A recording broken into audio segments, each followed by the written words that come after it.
Welcome to the GCN Tech Clinic, where we aim to answer your bike maintenance and, general cycling related questions. As ever, you can submit your questions down below in the comment section using the hashtag askgcntech, and we'll do our best to answer as many of them as possible in the allotted time.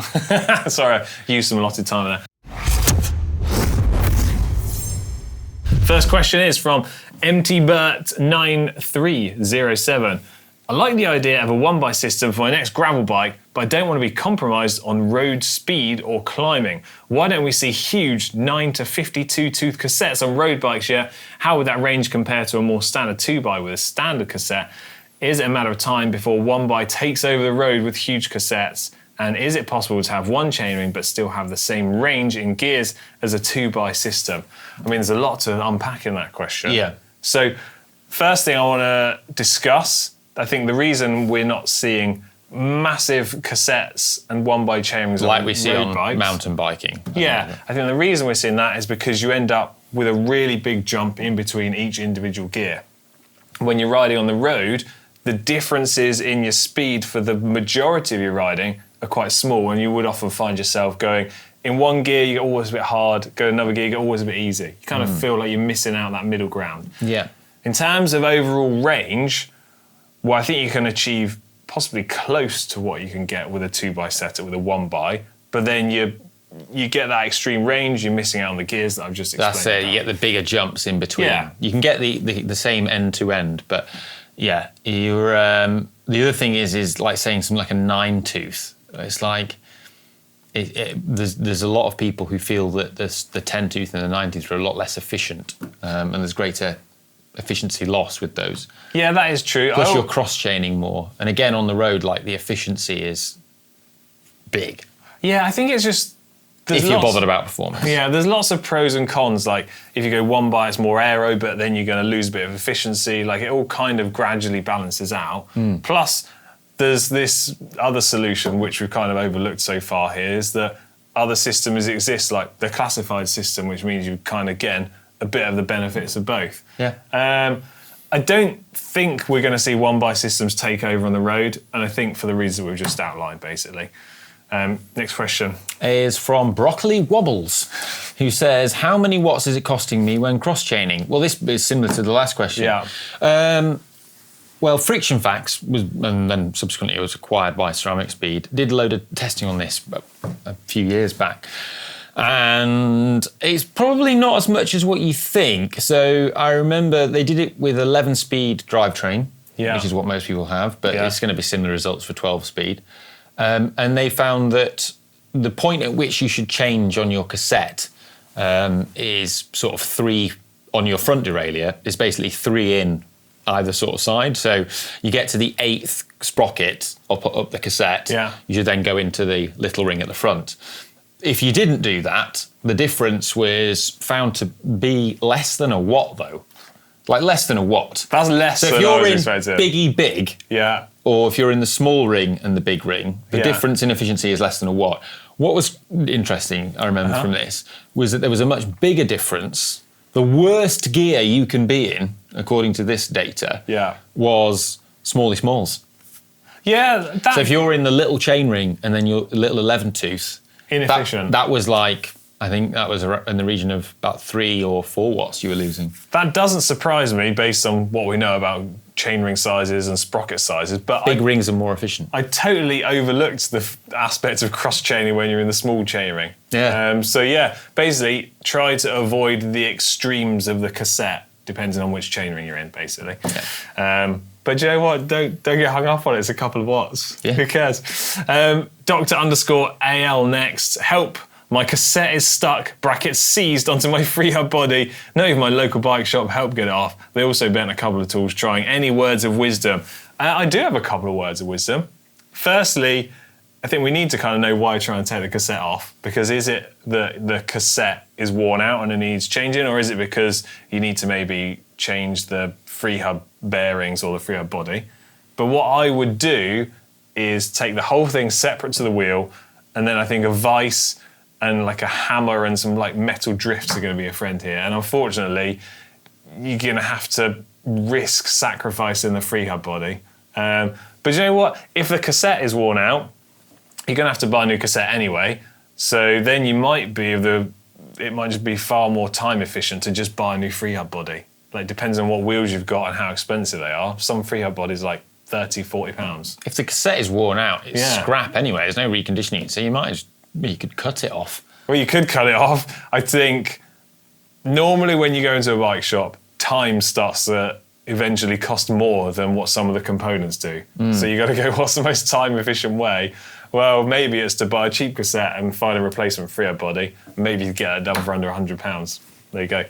Next question. It's from Jonathan Killen, who says, I want to upgrade the group set on my bike. I've been told by the local bike shop that this isn't possible due to the use of a threaded bottom bracket on existing Claris. Oh. All the higher Shimano group sets apparently require a push-fit bottom bracket. Why can't you mix and match BBs on group sets? Well, I mean, have they seen our recent bottom bracket video? Because we cover a lot of information about that.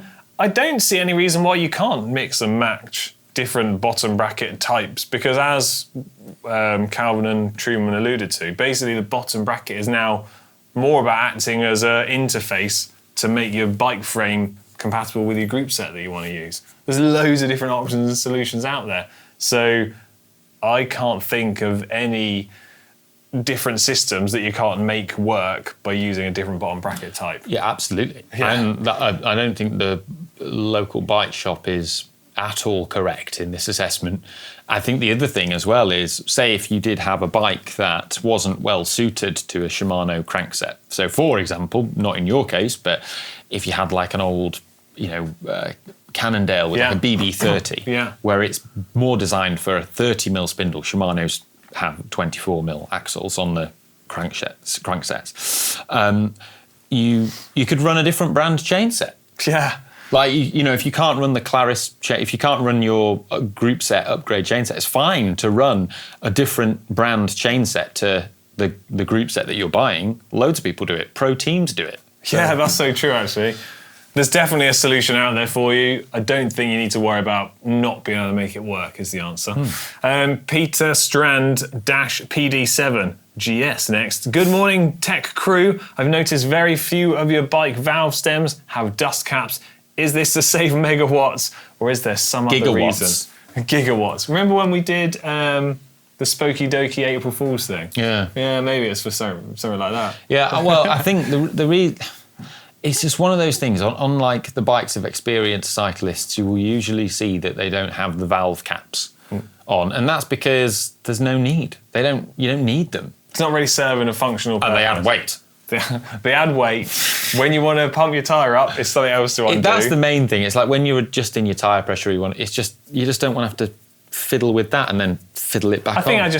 I prefer, it looks a little bit more minimalist to have a less bulky valve. And let's be very clear, it's called a dust cap, but it isn't actually stopping any dust getting into your valve. There's surplus to requirements. You don't need them. One exception I'm going to make for this, if you've got cool, shiny, anodised ones, that's the only time I'll... With a valve key tool built on the end. Love that. That's quite cool. Shamenda Sakthival says, hi guys, I recently bought a rim brake bike and the brakes don't feel as strong as my cable disc bike. I thought the rims would be better. The brakes feel much better in the drops though. Why is that? Do rim brakes have a bed-in period? And how can I improve the braking performance? I use aluminium rings. Also, do I need to periodically wipe off the brake dust accumulating on the brake surface? Thanks. Right, where do I start with this? So it's very difficult to compare the feeling of how much force you have to apply through the brake levers to compare rim brakes against disc brakes. Broadly speaking, a disc brake system will require a little bit less input and force from the rider through the brake lever in order to slow the bike down. So I think you just got to accept that just from those different systems. But that's not to say rim brakes can't be made to be incredibly effective. There's things like make sure the brake pads are clean, not too worn out, make sure the braking surfaces are clean, and they do need to be periodically cleaned and wiped down. I would also say check that the brake cables and the brake cable housings are in good condition. There's also something called compressionless housings, which are designed for cable disc brakes, but you could probably try and use that on your rim brake setup as well. I think the other thing is check out some of our maintenance videos and on brakes. We have the maintenance book as well, which is worth having if you're going to do any home mechanicking, because it covers all this area. But if you've gone from one completely different bike to another, as Alex says, the setup of those brakes and the state of the cables could be very different. But also, you mentioned that it's more powerful when you're in the drops, but that's because your hand has got sort of probably greater leverage onto the brake.